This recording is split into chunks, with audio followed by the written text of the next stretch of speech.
Bonjour, on est le lundi de Pâques. Lundi de Pâques, 5 avril 2021, lundi de Pâques, euh, avec une météo qui semble maussade et voilà, des oiseaux qui se promènent seuls euh, dans le ciel, puisqu'en fait il y a personne à l'extérieur. On sent qu'il y a voilà, il y a l'absence de monde, mais la présence d'animaux. C'est, on voit le contraste, hein. On voit tout de suite le contraste entre l'absence de personnes extérieures et la présence d'animaux. Ne fût-ce qu'un animal présent, bon, on le détecte. Pourquoi? Parce que ben, on voit le contraste. Il y a un tel contraste que même il y aurait un chat ou deux chats, ben, ce serait perceptible, on aurait une grande différence. On voit une grande différence. Bon, ici je vais vous faire une petite vidéo qui va être très courte, et qui va concerner donc Microcap, et juste un petit calcul sur Microcap. Alors la première des choses, c'est, rappelez-vous, j'avais fait un générateur, j'avais fait une vidéo qui concernait donc un générateur avec des signaux multiples.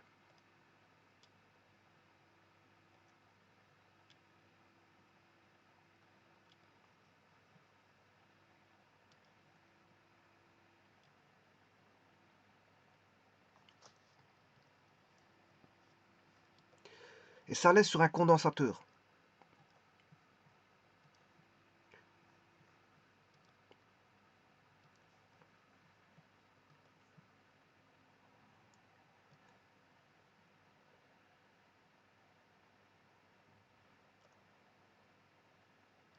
Je dessine le dessin et puis après je discute du reste, hein, parce que c'est vrai qu'il faut dessiner le dessin. Euh,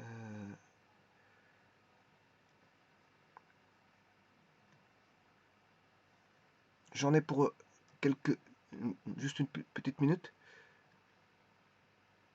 Je dessine mon condensateur.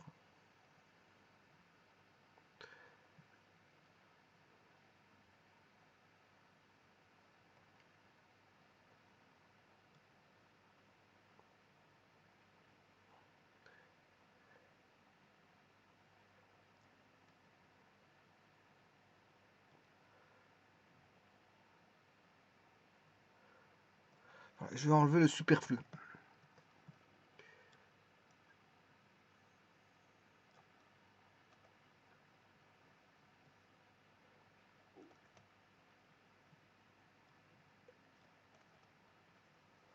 Voilà, donc là maintenant je peux dénommer mes éléments. Là j'ai ma source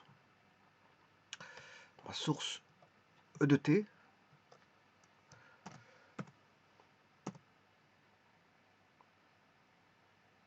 qui fournit une tension variable. Je vais mettre le type de signal que ça va sortir. On a le condensateur ici C.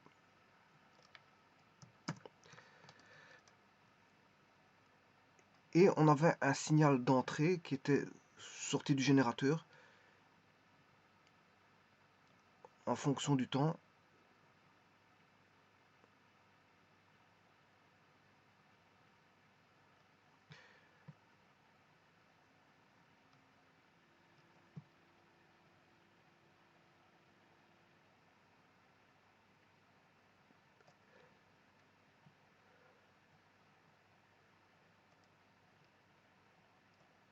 Là, ici on a le temps. Alors, supposons que je prenais un signal comme ceci. Je peux le faire comme je veux, hein. Par exemple, il fait ça, puis il fait ceci, puis il fait ceci. C'était toutes des droites. Là, bien sûr, on a E de T, hein. Le générateur sortait ceci. Alors, bien sûr, le signal se répertoriait au nœud, à ce nœud-là. Ce nœud-là, c'est A. Celui-ci, c'est le B. Bien sûr, là, on a la masse. Alors, comment il fallait calculer? Quand on demandait, par exemple, le courant, bien sûr, il n'y a pas de courant qui passe, hein. C'est comme si on avait un courant qui passait. Ce sont des charges qui vont passer. Des charges. Alors, on va avoir des charges moins ici. Des électrons qui vont passer, qui vont se loger ici. Les plus vont se loger au niveau de la plaque ici. Et alors, on a une attraction électrostatique une attraction qui fait que les moins sont expulsés. Et les moins, ce sont les électrons. Donc, c'est comme si on voyait un courant, des électrons passer dans ce sens-là. Donc, c'est comme si on avait un courant qui passait comme ceci. Bon, mais faisons en sorte comme si on avait un courant. Comme si on avait un courant, comme je viens de vous dire, et qui va aller du plus vers le moins. Donc, le circuit voit comme s'il y avait un courant. Il voit la présence, comme si, la présence d'un courant. Donc, il voit ceci. Le circuit voit ceci. Il voit I de t. Alors, tout comme on a E de t, on aura I de t. Alors, la loi du condensateur, vous savez très bien qu'il y a deux lois. Q est égal à Cu. La loi est, ça c'est une loi électrostatique. Il y a Q est égal I fois T, qui est une loi électrodynamique. Et avec ça, s'il y a des variations, comme c'est le cas ici, en tout point, on a des variations. Une fois, on a une droite qui monte, et puis elle change de pente, elle croît, puis elle change de pente, puis elle décroît. Mais on aurait pu avoir autre chose, hein. J'aurais pu avoir un signal, je sais pas moi. Je vais effacer ceci. J'aurais pu avoir un signal qui croît comme ceci, qui reste constant, et puis qui décroît. Bon, mais c'est pas forcément des droites, hein. J'aurais pu avoir un signal alternatif. Mais j'aurais pu avoir un signal hyperbolique, une exponentielle. Une exponentielle suivie, je sais pas moi, d'une droite. Donc là, j'ai une exponentielle croissante. Bon, je peux avoir toutes sortes de fonctions, c'est ça que je veux dire. Je peux avoir toutes sortes de fonctions dépendant du temps. Une hyperbole, ce que vous voulez comme fonction, un arc sinus, etc. Je peux avoir toutes sortes de fonctions comme nature dans ceci. Alors la loi du courant est dépendante bien sûr de la force électromotrice qui va se retrouver au bord du condensateur ici, UC de T. Alors comment trouver, connaissant une variation qui est dépendante d'une fonction f de x, f de t, ça peut être une hyperbole, un arc sinus, un sinus hyperbolique, un cosinus, ça peut être un cosinus plus une droite, etc. Comment trouver la loi du courant? La loi du courant, ben, il faut aller, comme tout varie ici, on aura des variations, ça sera dq est égal à c, le condensateur il est constant, c du, dq, donc on va y aller par le différentiel, i de t dt, donc le dq ici, j'ai créé une équation, c du est égal à i de t dt, je fais passer le dt de l'autre côté, et vous aurez compris ce qu'on aura, on aura une dérivée. Le courant sera la dérivée de la tension. Alors quelle que soit la courbe, le U de t c'est la courbe. Dans ce cas-ci, on aura quoi? On aura, je cherche le courant, parce que je connais la tension. Au bord du condensateur, je connais, parce qu'il vaut E. Et E est variable. E, on a, ici dans la borne ici, UC de t. UC de t est l'image de E. C'est égal à E de t. Pourquoi? Parce qu'on n'a rien comme élément entre eux, on n'a pas de résistance, on n'a pas un élément entre eux. On a directement une équipotentielle. Ceci, c'est une équipotentielle. Donc, ça, c'est le nœud A. Tout ça, c'est le nœud A. Tout ça, c'est le nœud A.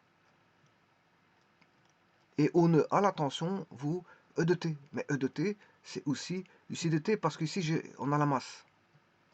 On est à la masse. Donc, UC, c'est la tension entre A et B. Mais comme la masse est à 0, bien, la tension qu'on va récolter entre A et B, c'est UC de t.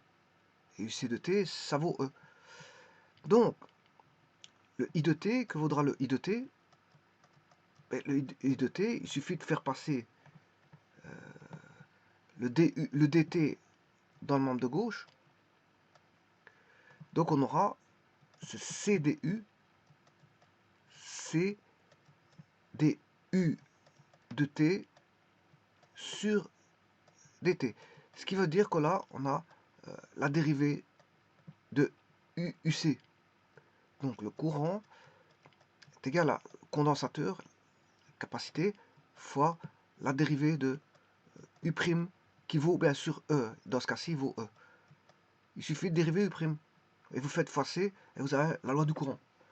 Et je vous dis, la tension peut être une fonction quelconque. Hein. C'est une fonction quelconque. Donc voilà, c'est des compositions de fonctions, c'est une fonction quelconque, peu importe, mais en tout cas, c'est la dérivée. C'est la dérivée. Bon. Alors maintenant, supposons que j'ai à calculer la dérivée d'une telle fonction pour trouver l'expression du courant sur microcap. Eh bien, on a la dérivée à une variable. J'ouvre microcap et vous pouvez aller dans la calculatrice. Vous allez dans la calculatrice et là, vous allez chercher differentiate. Differentiate. Et qu'est-ce que vous mettez? Ben, si je mets 44, je fais Enter. Ben, il peut pas. Pour lui, c'est pas calculé de différentiel. Bon, alors, enfin de dérivée. Ici, c'est plutôt une, ouais, c'est une dérivée par rapport à une variable. Alors maintenant, c'est par rapport à une variable. Alors, si je mets 44, il ne comprend pas. Alors maintenant, je vais lui mettre une variable. Généralement, la variable qui est utilisée sur microcap, c'est t. Je vais faire 4 fois t. Je fais Enter. Et là, il me met 4. Il arrive à comprendre. Mais vous voyez qu'il m'a mis differentiate with respect t. Il m'a tapé t. Il m'a tapé t. Ça veut dire que differentiate with respect, c'est la variable. C'est ce que ça veut dire. Maintenant, ça c'est la variable de microcap. En général, c'est le temps. Le temps, il appelle t. Maintenant, supposons que je prenne x. Faisons en sorte que je prenne x. Je mette x. Je fais Enter. Il ne trouve pas la réponse. Pour lui, 4x est une constante. Alors pourquoi 4x est une constante? Regardez bien que 4x est bien une constante. Plus 3t. Plus 3 fois t. Parce que si je ne mets pas le fois, il ne prendra pas. Voilà, il a trouvé 3. Ça veut dire que pour lui, 4x est une constante. C'est normal parce qu'il dérive par rapport à la variable t et pas x. Pour lui, x est une constante. Donc, ce qui veut dire que là, vous pouvez définir votre variable comme vous voulez. Si je mets x, là, j'ai 4. Et t est une constante. Voilà. Donc, en fait, la question était de savoir comment dériver. Il suffit de taper une fonction. Par exemple, 3 fois sinus. Attention qu'ici, les fois, il faut les mettre. Fois, sinon il va faire une erreur. Sinus de 3y plus 2. Mais la variable ici est y. Donc je dois lui dire que c'est y. Tout bonnement. Bien sûr, vous devez faire Enter. Ouais, pourquoi il a trouvé 0? Parce que j'ai mis x. Il y a une variable x. Pour lui, c'est une constante. Donc j'en vais enlever ce x. Et là, normalement, il doit pouvoir calculer ceci. Est-ce qu'il sait me le faire? Et là, il a un problème. Alors maintenant, parce que j'ai oublié le fois. Et là, il me l'a trouvé. Vous voyez que si vous oubliez un fois, il ne vous trouvera pas la réponse. Alors si je fais maintenant fois x, mettons fois x.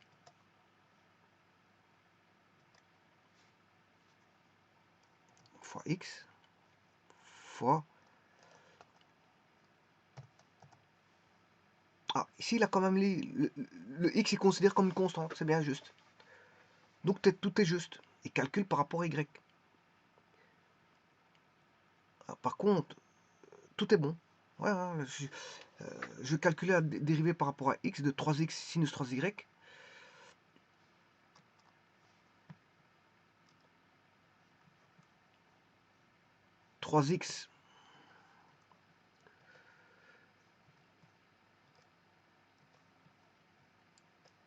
Donc je vais différencier, je vais faire la dérivée par rapport à 3x fois sinus 3y plus 2, je crois. Je crois que c'était ça, hein. 3y plus 2, ouais. On va dériver par rapport à la variable y. Donc x est une constante, si vous voulez.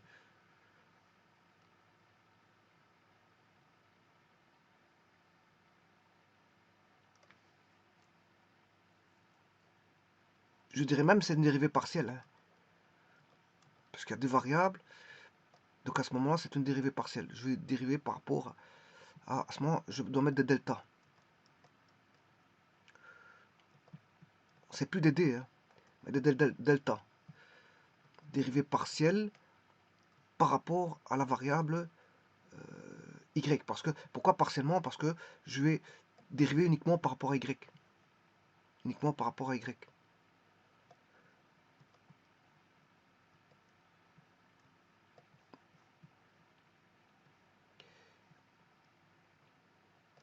Maintenant, si j'avais pas mis ce 3x, ça, vous faites une dérivée comme ceci. C'est pas une dérivée partielle, hein, c'est une dérivée normale.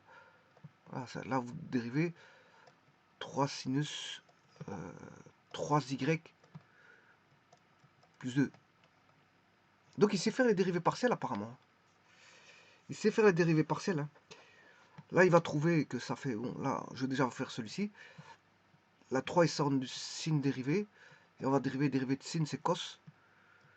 Donc on va avoir 3 fois le cosinus de 3y plus 2.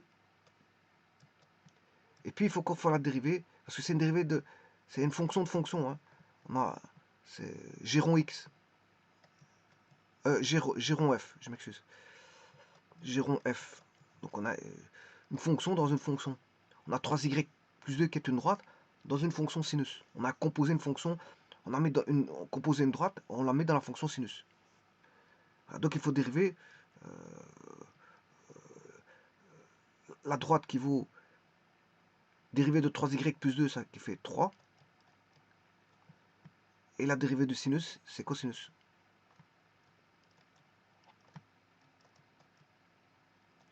On n'a pas oublié de dériver 3y plus 2, qui est l'argument du cosinus. Alors, Géron f dérivé, c'est g fois f. Hein. C'est g fois f. Enfin, c'est g' fois f'.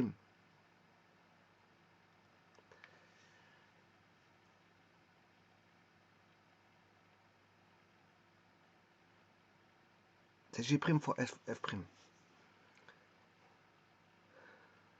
Donc je dérive le sinus et je dérive la droite. Mais le sinus, je regarde, voilà, sa composée qui est à l'intérieur, 3y plus 2. Donc sinus, ça va donner cosinus 3y plus 2. Donc, vous voyez qu'ici, on aura 3 fois 3, ça fait 9. Cosinus de 3y plus 2. Bon, maintenant, si je devais calculer par rapport à ça, ben, je dérive par rapport à y. Donc 3x est une constante. Donc on aura, la réponse sera 3x qui est une constante. Alors là, je dérive 3y plus 2, ce qui fait fois 3. Dérivée de sin, c'est cosinus de 3y plus 2. Et c'est ce que fait Microcap. Il calcule les dérivées partielles apparemment. Il peut calculer les dérivées partielles. Mais il suffit de lui dire par rapport à quelle variable vous dérivez. Et là, j'ai mis par rapport à y. Maintenant, si je dérive par rapport à x, je vais faire la dérivée partielle par rapport à x. Mais le résultat, ça pas. Oui, ici, quand vous voyez, c'est 3x fois 3. Le 3, il n'a pas calculé. Hein. Normalement, ça fait 9x, il n'a pas réduit. Lui, il vous a mis une réponse, mais il n'a pas réduit, hein. C'est à vous à faire 3 fois 3, ça fait 9x fois cosinus de 3y plus 2. 9x fois 3y plus 2. Ouais, ici, il a laissé ça comme ça, 3x fois 3. Mais en fait, vous aurez compris qu'il faut recalculer. Ben, ça fait 9x fois le cosinus de 3 petits points. Tout comme ici, hein, 3 fois 3, ça fait 9. Bon, maintenant, je vais calculer par rapport à la dérivée partielle par rapport à... Donc, il fait les dérivées normales, d sur dy, mais il fait les dérivées partielles aussi. Il fait aussi les dérivées partielles. Bon, maintenant, je vais dériver par rapport à x. Je dérive par rapport à x. Alors, si je dérive par rapport à x, ceci c'est une constante. Donc, tout ceci c'est une constante. Et tout ce qui est constante, je sors du signe différentiel partiel. Donc, j'aurai sinus 3y plus 2 différentiel de 3x, et la différentielle de 3x, ça fait 3. Donc la réponse, ça va être 3 fois sinus de 3y plus 2.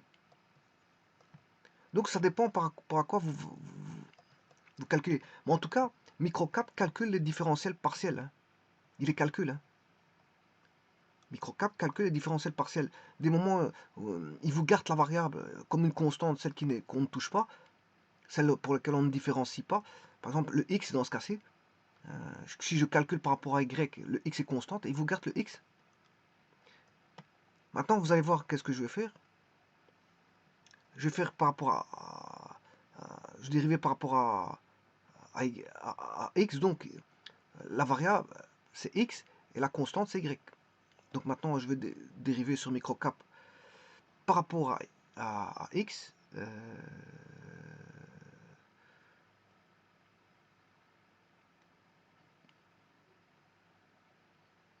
Oui, ici 3x.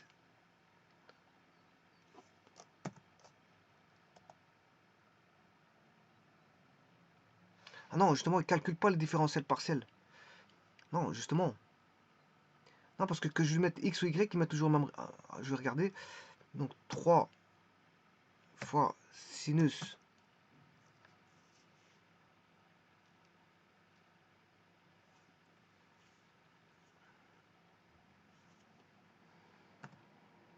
3 fois y plus 2.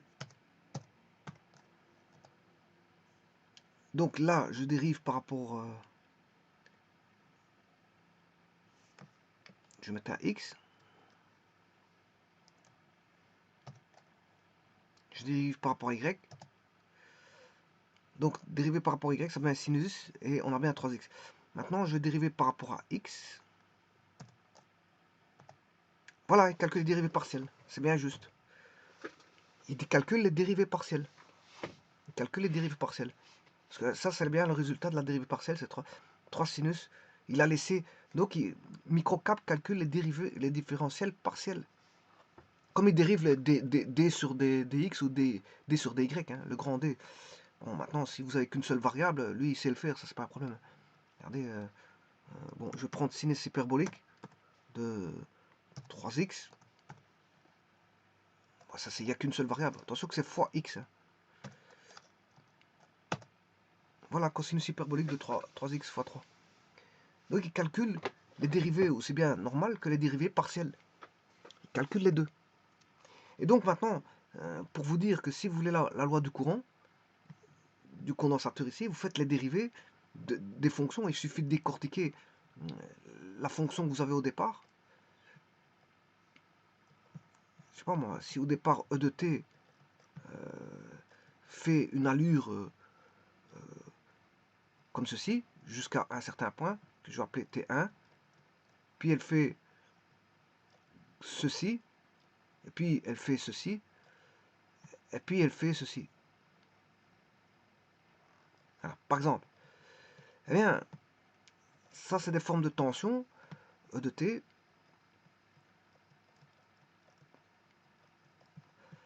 aura T1, T2, T3. Eh bien, pour avoir le courant, vous devez... Là, on a F1 de T. Ici, on aura F2 de T. Là, on aura F3 de T. Ici, on aura F4 de T.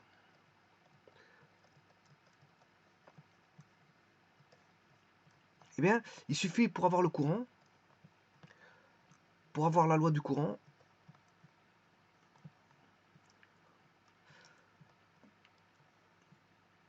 dériver multiplié par C.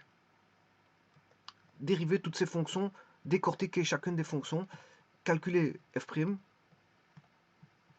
f' fois C, C fois f', C fois f', 3 bien sûr, C fois f', 4. Et là, vous aurez le courant, l'expression du courant. Voilà, donc quand vous avez une force électromotrice qui débute directement sur un nœud du condensateur, mais si la force électromotrice est variable, qui donne des différentes courbes, pour avoir le courant, il suffit de dériver et multiplier par la valeur du condensateur C dans un tel circuit. Et vous pouvez par microcap calculer justement toutes ces différentielles. Bien sûr, après vous pouvez encore multiplier par la valeur du condensateur. Supposons que vous avez un micro, vous faites 1 fois U. Normalement, il doit pouvoir... un micro... Normalement, il doit pouvoir reconnaître cette écriture-là. Voilà. Parce qu'il reconnaît, hein, ça c'est micro. C'est micro. Si vous avez 1 millifarad, c'est... Voilà, C fois la tension à dérivée. Le C, il est constant. Ah, donc il peut être directement dans la dérivée. Hein. Si vous, ce C là que vous avez, pour autant que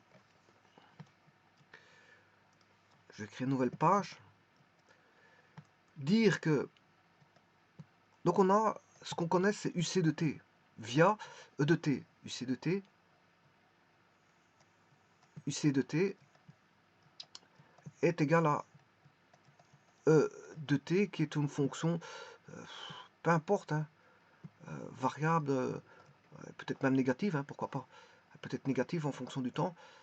Voilà, voilà E de T. Vous pouvez faire ce que vous voulez, vous pouvez vous amuser à créer n'importe quoi comme fonction. Hein. Mais simplement, il faut les décortiquer, dériver chacune des fonctions que vous avez. Il faut juste décortiquer. Donc, le courant I au banc qui va passer dans le condensateur, enfin qui passera entre guillemets, vous avez compris pourquoi, c'est C fois U' de T. En vérité, le C, c'est DU sur dt. Mais ce C, il peut rentrer dans le signe dérivé. Donc je vais écrire C fois U de T. Donc ce C, c'est ce que je suis en train de faire. Je le rends directement dans la fonction. Donc là, c'est ce que je suis en train de faire. C'est pour ça que je dis qu'ici, par exemple, j'ai un millifarad. Et la fonction, par exemple, c'est un sinus. Ouais, vous aurez sinus de, on va dire, 3 fois T.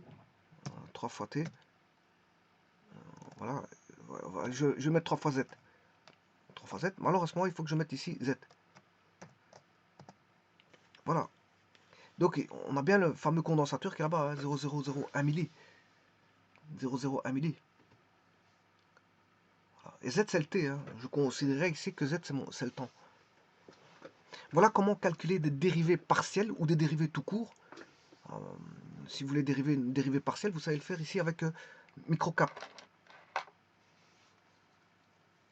Avec microcap, si vous voulez calculer une dérivée partielle, vous savez le faire ici.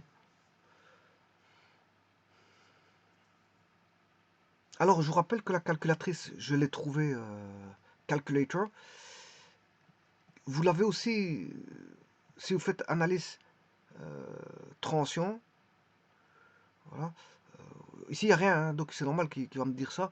Mais si vous êtes en analyse, la calculatrice est toujours là, hein. Elle est toujours présente. Elle est toujours présente, la calculatrice. Donc que vous soyez en circuit ou en transition, en analyse transition ou en circuit, la calculatrice est toujours présente. Donc vous savez faire aussi quand vous êtes en analyse, hein. Il suffit d'aller rechercher la calculatrice. Là, calculator. Calculator, il est là. Je vais essayer de le... Ici, il est pas sur... Est-ce qu'il est sur une barre arrimable? Si. Voilà, voilà, calculatrice, elle est là. Sur une barre. Elle est, si vous voulez, avec les fenêtres. Elle est avec les fenêtres. Voilà. Ça, c'est maximisation. Et ça, c'est overlap. Là, je décompose en deux. Là, j'ai transition en même temps que le circuit. Transition en même temps que circuit. Là, transition et circuit à gauche et à droite. Là, transition et circuit en haut et en bas. Là, c'est un overlap. Transition, il se retrouve, voilà, on va dire enroulé. Alors que j'ai circuit qui est ouvert et transition qui est enroulé. Et là, c'est plusieurs. Il peut avoir plusieurs fenêtres, hein. Donc la calculatrice est avec la fonction des fenêtrages. Je ne sais pas pourquoi ils ont mis ça là-bas, mais enfin bref. C'est eux qui décident, c'est le programmeur qui décide, il fait ce qu'il veut. Il a décidé de mettre voilà, la calculatrice avec les fenêtres, ben, acceptons ça comme ça. Alors si vous voulez l'enlever, bien sûr, vous allez dans, normalement, vous allez dans Options, Préférences, et normalement, il est avec les fenêtres. Windows Tabs, Show, Windows Tabs. C'est pas ça. C'est dans Main Toolbar, Windows. Et là, vous avez la calculatrice. Si vous voulez l'enlever, vous l'enlevez, hein. Vous enlevez la calculatrice. Vous faites OK. Voilà, la calculatrice n'y est plus, hein. Vous voyez qu'il y a un trou. Il y a un trou. Plus de calculatrice, hein. Voilà, je vous remercie.